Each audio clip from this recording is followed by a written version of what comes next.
अब कुछ चीज वेक्टर, पहले जो वेक्टर्स रिक्वायर्ड, मैं यहां पे जो लिख रहा हूं, यहां पे देखो वेक्टर्स, ठीक है, इन न्यूटन लॉज ऑफ मोशन, क्या क्या चीजें लगने वाली न्यूटन लॉज ऑफ मोशन में, उसका मैं आपको एक छोटा सा क्विक रिवीजन देता हूं, क्विक रिकैप, ठीक है।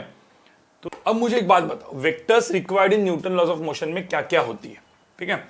एक सिंपल सा मैं आपको एक छोटा सा पहले वो बोलता हूं, सब लोग यहां पे देखो, ये मेरा एक ए वेक्टर है और ये मेरा सपोज बी वेक्टर है। इसका मैग्नीट्यूड है ए, इसका मैग्नीट्यूड है बी। कोई बोलेगा सपोज यहां पे रिजल्टेंट 0 होना चाहिए, इसका रिजल्टेंट 0 हो, कैसे होगा रिजल्टेंट 0? मुझे बताओ, ए वेक्टर बी वेक्टर का रिजल्टेंट, मतलब A vector plus B vector, suppose मैंने बोला दो वेक्टर 0 है, रिजल्टेंट 0 है, कैसे होगा?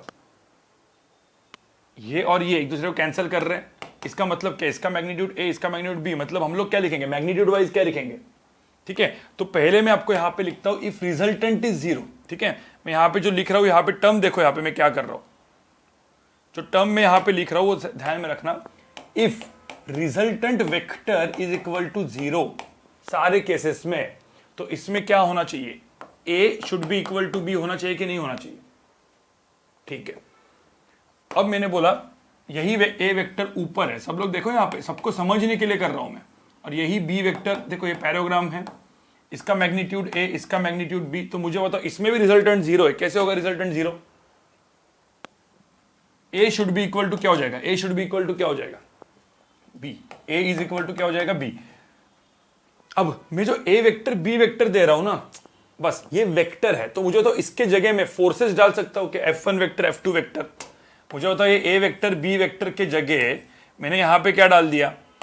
अरे कुछ भी लिखो ना यार, force 1 F1 vector F2 vector, मतलब इसका वेक्टर है F1, इसका वेक्टर, ये इसका मैग्नीट्यूड F2, इसको मैंने बोला F1 वेक्टर, इसको मैंने बोला F2 वेक्टर, ये हो गया F1, ये हो गया F2। ए एंड बी के जगह में वही दे रहा हूं, ठीक है।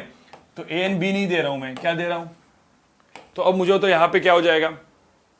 यहां पे क्या हो जाएगा?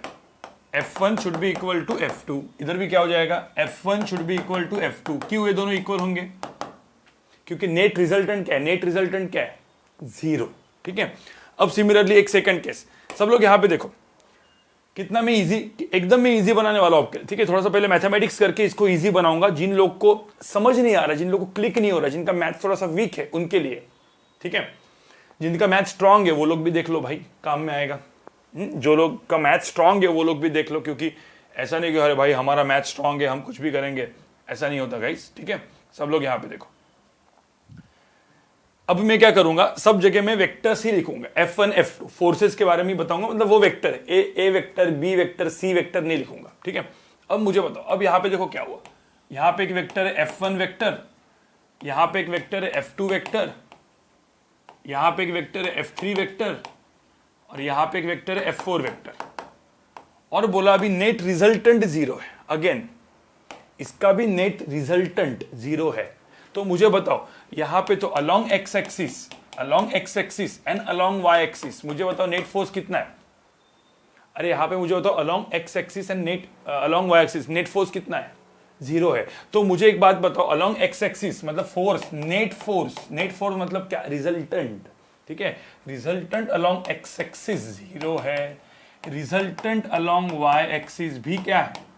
0 है। मतलब एक्स एक्सिस वाला 0 हो गया, मतलब क्या हो गया? F1 should be equal to F2 हो गया कि नहीं? F1 शुड बी, ये इसका मैग्नीट्यूड F1 है, इसका मैग्नीट्यूड F2 है, F1 should be equal to F2। Resultant along Y axis भी 0 है, मतलब इसका मैग्नीट्यूड सपोज F3 बोला, इसका मैग्नीट्यूड सपोज F4 बोला, F3 इक्वल टू F4। ये समझ में आया कि नहीं आया बताओ भाई, ये समझ में आया कि नहीं आया पहले बताओ। इतना सबको समझ में आ रहा है? जिनका मैथ्स वीक है उनको भी समझ में आ रहा है, खास करके नीट वाले स्टूडेंट्स, हाँ। मुझे तो टोटल नेट फोर्स 0 होता है, इसको कौन सा लॉ बोलते हैं? First law, second law, third law, कौन सा लॉ बोलते हैं गाइस? इसको हम लोग बोलते हैं फर्स्ट लॉ, इक्विलिब्रियम। एक वर्ड भी अपन ने बोला इक्विलिब्रियम, ठीक है।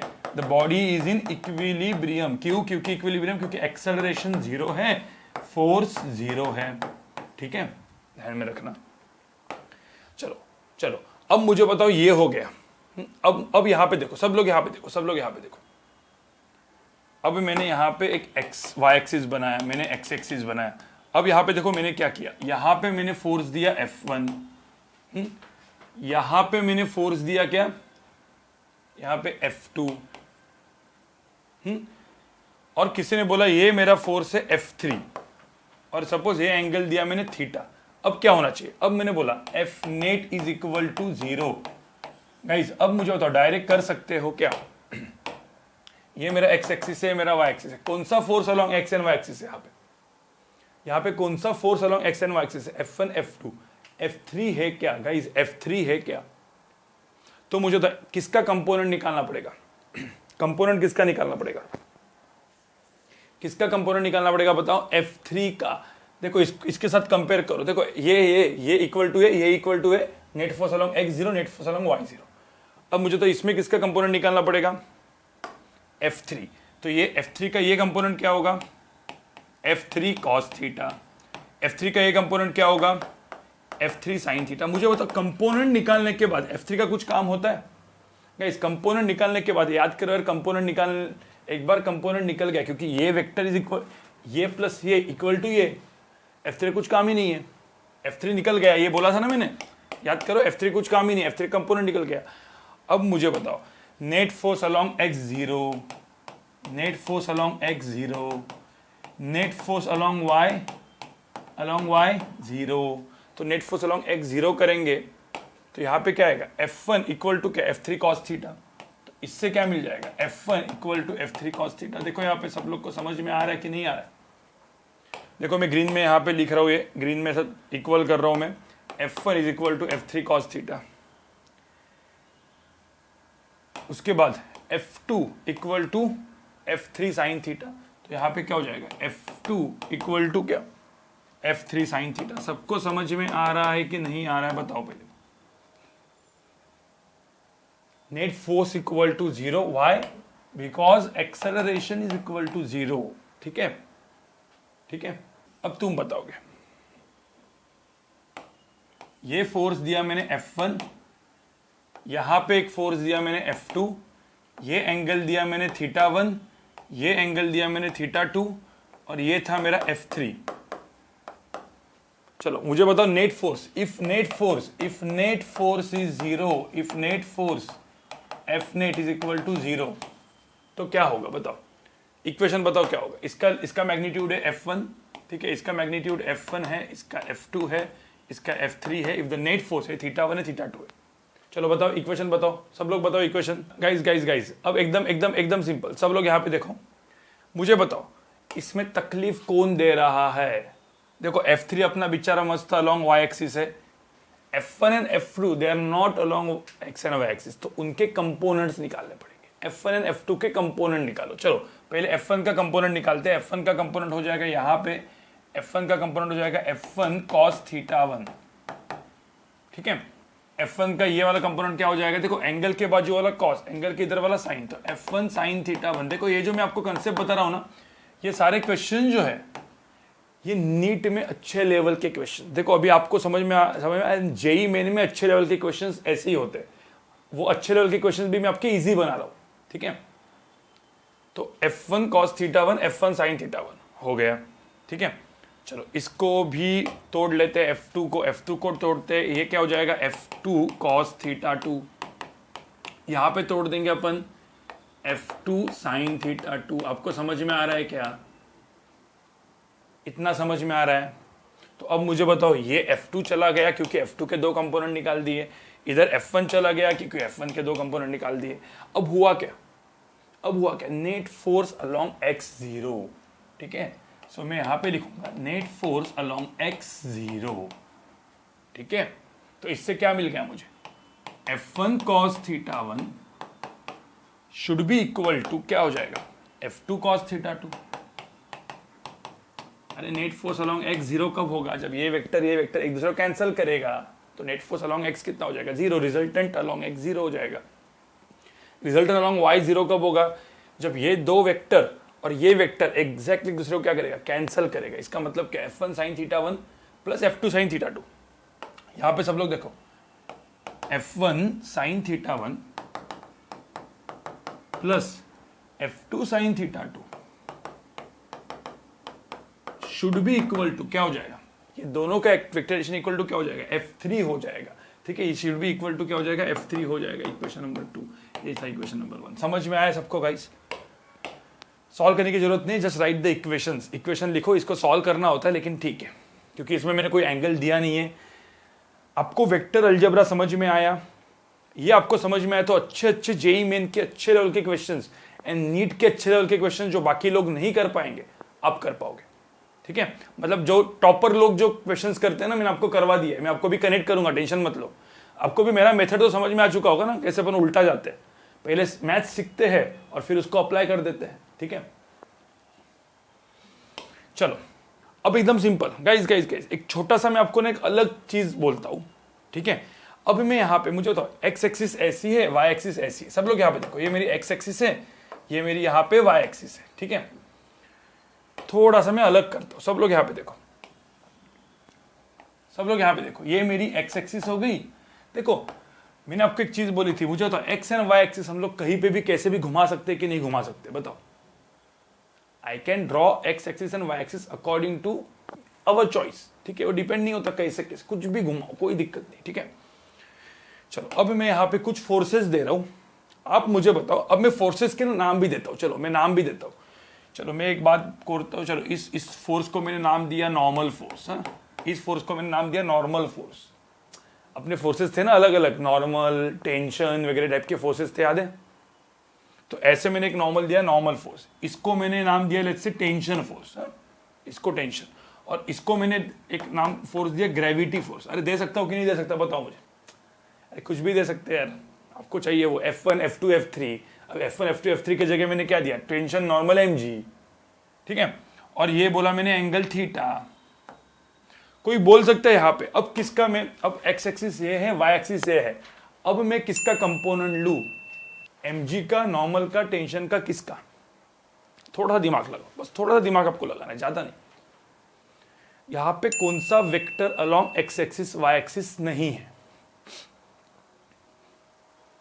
यहां पे कौन सा vector along X axis and Y axis नहीं है?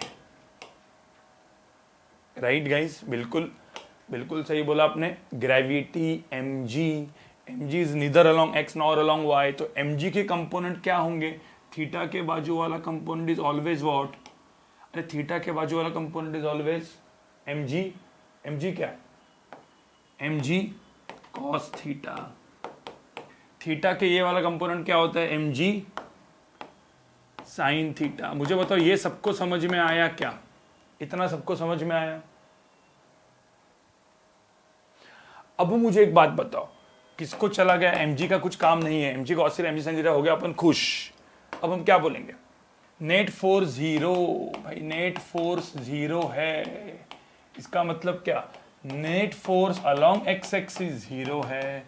Along X axis net force 0 हो गया। कौन से दो वेक्टर इक्वल हो गए, अरे कौन से दो वेक्टर इक्वल हो गए, tension and mg sine theta. तो टेंशन की वैल्यू कितनी आई, mg साइन थीटा आई। समझ में आया क्या, इक्वेशन नंबर 1। ठीक है, अब मुझे बताओ यहाँ पे क्या हुआ, net force along y, net force along y भी 0 है, y एक्सिस। तो इसमें क्या हो गया, ये और ये n इज इक्वल टू क्या है, n इज इक्वल टू क्या है, mg cos थीटा। अरे बहुत समझदार हो तुम लोग। ठीक है, n is equal to mg cos theta, equation number 2। सबको समझ में आया? गाइस एक बात बताओ मुझे, इन दो वेक्टर्स को मैंने ऐड क्यों किया, ये वेक्टर दोनों को मैंने ऐड क्यों किया? देखो लास्ट पेज किसी को चाहिए था, देख लो, ये वेक्टर मैंने आपको एक बोला था, देखो दो पैरेलल वेक्टर्स ऐड होते हैं, याद है? और ये दो पैरेलल वेक्टर्स ऐड होंगे और ये F3 सब्ट्रैक्ट होगा, मतलब दो वेक्टर्स ऐड और नीचे वाला सब्ट्रैक्ट। उससे अच्छा अपन क्या करेंगे, दोनों को ऐड करके डायरेक्टली ऐसा लिख देंगे। सर आप में से कुछ लोग बोलेंगे सर ऐसा लिखते ना कुछ, सर F1 साइन थीटा 1 जे कैप। अरे एक्चुअली तो ऐसा लिखना चाहिए ना, F1 साइन थीटा 1 जे कैप प्लस, क्योंकि सर वेक्टर है तो F2 साइन थीटा 2 जे कैप।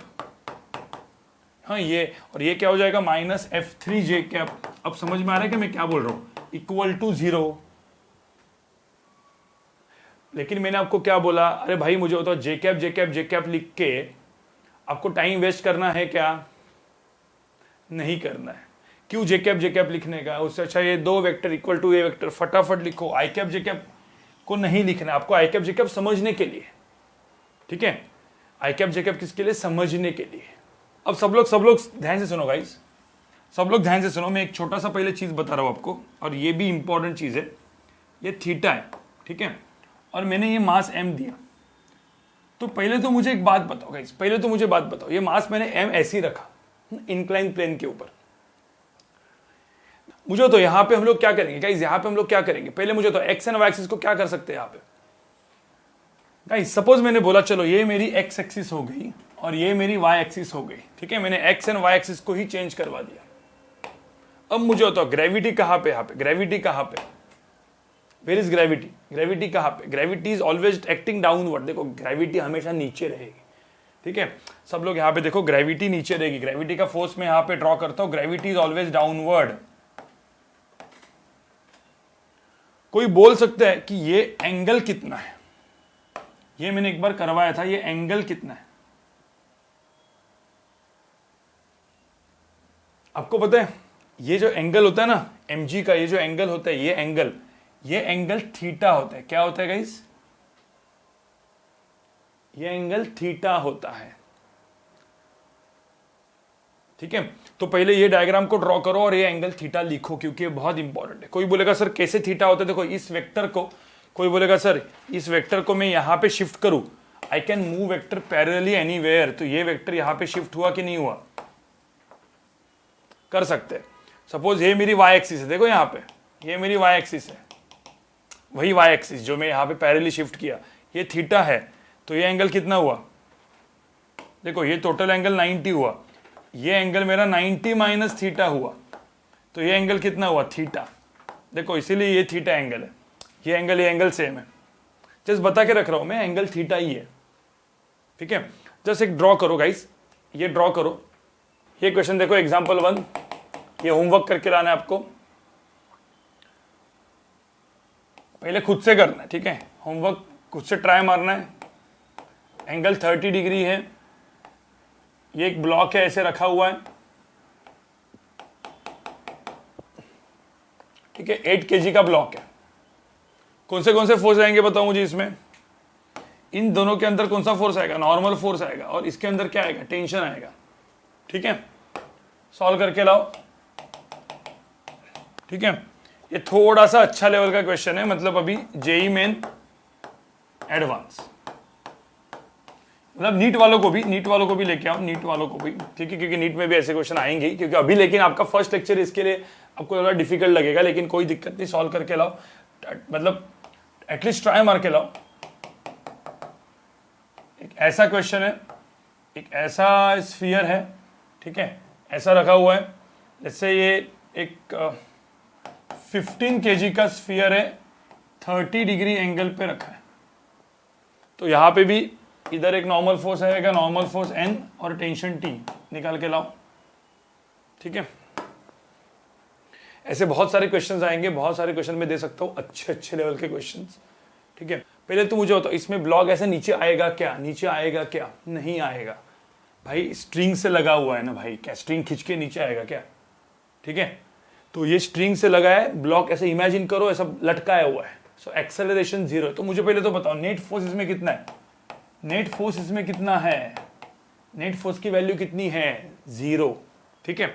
अब कौन से फोर्सेस एक्ट कर रहे हैं मुझे बताओ, कौन से फोर्सेस यहां पे एक्ट कर रहे हैं? कौन से फोर्सेस यहां पे एक्ट कर रहे हैं? ठीक है, मुझे तो यहां पे एक और फोर्स एक्ट कर रहा है। एक था ग्रेविटी, आपको पता है, एक ग्रेविटी था mg नीचे, और एक फोर्स है, ये जो पूरा का पूरा ये जो स्ट्रक्चर है, इंक्लाइन प्लेन है, इसको m को कहां पे पुश करेगा? ये पूरा का पूरा इंक्लाइन प्लेन इस m को कहां पे पुश करेगा? ऊपर करेगा कि नहीं? Along Y axis. फ्रिक्शन विक्शन नहीं लेना यार, मैंने क्या बोला आपको? अभी सिर्फ normal force, normal gravity and tension, इसके बारे में बात करना है। तो नॉर्मल फोर्स ऐसे पुश करेगा। तो मुझे तो यहां पे सिर्फ 2 ही फोर्सेस है, एक नॉर्मल एंड ग्रेविटी, इतना है कि नहीं बताओ मुझे? नॉर्मल ऐसा। अब इस क्वेश्चन में कौन सा फोर्स है बताओ मुझे? सारे फोर्सेस को ड्रॉ करो। कोई बोलेंगे सर ये टेंशन इसको ऐसा खींचेगा, अरे टेंशन भी तो होगा ऐसे, टेंशन T, नॉर्मल ऐसे, देखो नॉर्मल कैसे होगा, ये इसको मुझे तो नॉर्मल फोर्स क्या होता है, सरफेस के क्या होता है, सरफेस के क्या होता है हमेशा, सरफेस पे क्या, परपेंडिकुलर। ये समझ में आया? तो मुझे तो मेरा सरफेस, सपोज मैं अभी जैसे ऐसा बता रहा हूं, ये मेरा सरफेस है, तो इस सरफेस को परपेंडिकुलर होगा नॉर्मल। इतना सबको समझ में आया? इतना सबको समझ में आया? देखो ये अच्छा क्वेश्चन है। ग्रेविटी कहां पे होगा, ग्रेविटी कहां पे होगा, कोई बोल सकता है ग्रेविटी कहां पे होगा? ठीक है, यहां पे ग्रेविटी फोर्स कहां पे होगा, डाउनवर्ड। कितना होगा वो, 80। अब मुझे बताओ यहां पे एक्स एक्सिस वाई एक्सिस कैसे बनाओगे, इसमें Y axis and X axis कैसे बनाओगे? नॉर्मल ऐसा है, टेंशन ऐसा है, ग्रेविटी सबसे सिंपल थोड़ा टिल्टेड बनाएंगे। मतलब मैंने बनाया, सब लोग यहां पे देखो, ये हो गई मेरी एक्स एक्सिस, ये हो गई मेरी Y axis, X axis Y axis. सबको समझ में आया? सबको समझ में आया गाइज? अब मुझे होता ये 80 है, ये एंगल कितना दिया था मैंने, ये एंगल कितना दिया था यहां पे, ये वाला एंगल कितना दिया था, 30 डिग्री। ठीक है, तो ये 30 डिग्री है, तो मुझे बताओ ये एंगल 30 डिग्री है, तो ये एंगल भी कितना होगा, ये 30 डिग्री। अभी तो सीखा अपन ने, ये एंगल भी कितना होगा, अरे अभी तो सीखा यार, ये 30 डिग्री होगा तो ये एंगल भी कितना होगा, 30 डिग्री ही होगा। तो 30 डिग्री होगा, तो मुझे बताओ ये 80 है, तो 80 के दो कंपोनेंट कौन से होंगे, ये 80 के बाजू वाला कंपोनेंट 80 cos 30, ये 80 मतलब ग्रेविटी का ये वाला कंपोनेंट क्या होगा, 80 sin 30। सबको समझ में आया कि नहीं आया, बताओ पहले, सबको समझ में आया कि नहीं आया? अब net force along x0, net force along y0, 80 खत्म, 80 का कुछ काम नहीं। क्या करेंगे, ये इक्वल टू ये और ये इक्वल टू ये, कोई दिक्कत है? Net force along x0, net force along y0, खत्म बात। सो net force along x axis भी 0 है, x एक्सिस भी 0, तो टेंशन की वैल्यू किसके बराबर है? सो t इज इक्वल टू कितना है, टेंशन की वैल्यू किसके बराबर है, 80 sin 30। कोई दिक्कत है? इक्वेशन नंबर 1 हो गया। Net force along y axis भी 0 है, सो net force along y axis भी कितना है, 0 है। तो नॉर्मल फोर्स की वैल्यू कितनी है, नॉर्मल फोर्स की वैल्यू कितनी है, 80 cos 30। समझ में आया कि नहीं आया, बताओ पहले। अब मुझे बताओ इस पूरे स्फीयर का कांटेक्ट है कि नहीं, पहले मुझे बताओ, वॉल के साथ कांटेक्ट है कि नहीं है? ये वॉल है, ये स्फीयर है, इस स्फीयर का इस वॉल के साथ कांटेक्ट है या नहीं है? तो मुझे तो यहाँ पे कौन से टाइप के फोर्सेस आएंगे, पहले वो सारे फोर्सेस को ड्रॉ करो। मैंने 3 ही फोर्सेस बोले थे, दिमाग में रखना, 3 ही forces, gravity, normal, tension. Gravity, normal, tension, ठीक है। तो पहले तो अपना ग्रेविटी सिंपल वाला, ग्रेविटी आएगा नीचे 15 kg, मतलब कितना, 150 mg। भाई ध्यान में रखना, कुछ लोग बोलेगा सर ये 150 कैसे हो, वापस बोल रहा हूँ, मास है 15, ग्रेविटी है 10, तो इसका हो गया 150, जस्ट बता के रख रहा हूँ, ठीक है। mg, समझे गाइस? हाँ, टेंशन कहां पे आएगा? कोई बोल सकता है यहाँ पे टेंशन फोर्स कहां पे आएगा? देखो ये स्ट्रिंग है, तो टेंशन आएगा उसके तरफ, and tension always what, tension always what, pulls. टेंशन क्या करता है, खींचता है, तो इसको क्या करेगा, खींचेगा। समझ में आ रहा है? टेंशन क्या करता है, पुल करता है, पुल, खींचता है, ठीक है। ये वॉल इस पूरे को क्या करेगा, अरे जो वॉल है इस पूरे स्फीयर को क्या करेगा, पुश, धक्का देगा भाई, इधर पुश करेगा। पुश कहां पे होगा? हमेशा नॉर्मल फोर्स कैसे होता है, हमेशा नॉर्मल फोर्स कैसे होता है, perpendicular to the contact surface. ये है इसको परपेंडिकुलर, इसको ऐसे परपेंडिकुलर, बराबर कि नहीं? तो परपेंडिकुलर मतलब ऐसे, देखो यहां पे ध्यान में रखना, इसको ऐसा ऐसा ऐसा क्रॉस करके यहां पे नॉर्मल फोर्स लिखने का, and this normal force is perpendicular, कुछ इस तरीके से, तो ये हो जाएगा मेरा नॉर्मल फोर्स। समझ में आ रहा है? पहले मुझे तो इतना सबको समझ में आया। कभी भी ध्यान में रखना, परपेंडिकुलर मतलब क्या, इसको बोलते पैरेलल, ये कॉन्टैक्ट सरफेस है पूरा, और इसको बोलते हैं नॉर्मल, बचपन में पढ़ा है ना नॉर्मल का मतलब क्या होता है, normal is perpendicular to the contact surface. ठीक है, चलो इतना समझा। अब हो गया नॉर्मल, अब हो गया टेंशन, अब हो गया 150। ये हो गई मेरी एफबीडी ड्रॉ। एफबीडी के बाद सबसे पहला स्टेप क्या होता है, एफबीडी के बाद सबसे पहला स्टेप क्या, ड्रॉ करो एक्स एक्सिस वाई एक्सिस। भाई यहां पे ये हो गई मेरी एक्स एक्सिस, ये हो गई मेरी वाई एक्सिस। अब मुझे बताओ कौन से फोर्सेस यहाँ पे along X and Y axis नहीं है। नॉर्मल है 150 है, कौन सा नहीं है, टेंशन नहीं है, एंगल 30। तो ये मेरा एंगल कितना हो गया, 30 हो गया। अब ये एंगल 30 हो गया, तो बताओ यहाँ पे क्या हो गया, ये T 30 हो गया। तो ये कंपोनेंट कितना हुआ, ये भी 30, ये भी 30, या कुछ लोग बोलेंगे ये 60, जो भी है 30 60 जो भी आप लिखना है। 30 के बाजू वाला कॉस 30 के इसका T साइन 30। अब कुछ लोग क्या बोलेंगे, सर इसको मैं 60 लिखूंगा और इसको लिखूंगा T cos 60। अब T cos 60 लिखो या T sin 30 लिखो, सेम है कि नहीं है, सेम है। ठीक है, तो अब मुझे बताओ यहाँ पे ये फोर्स, अब टेंशन की कुछ काम नहीं है। Net force along x 0, net force along y 0, काम हो गया मेरा। Net force along x axis 0 हो गया। ठीक है, तो आंसर क्या आ गया, n should be equal to क्या, T sin 30। Equation number 1। Net force along y 0 हो गया, so net force along y भी कितना हो गया, 0 हो गया। तो इसमें क्या होगा, T cos 30 should be equal to 150, T cos 30 should be equal to 150। Equation number 2। सबको समझा, सबको समझ में आया। बस इन दो इक्वेशन को सॉल्व करो, तुम्हारा आंसर आ गया। इसको सॉल्व करो यार, क्या खुद करो ये। T इंटू क्या, cos 30 is √3/2 इक्वल टू 150। तो इधर चलो, तो T इज इक्वल टू क्या आएगा, 300/√3, ये एक आंसर आएगा। ठीक है, और T इसमें डाल दो तो नॉर्मल फोर्स की वैल्यू क्या आएगी, कोई बोलेगा सर ये इसमें डाल दो, तो यहाँ पे नॉर्मल फोर्स की वैल्यू क्या आएगी, T sin 30 इज हाफ, तो 150/√3, ये मेरा आंसर आएगा।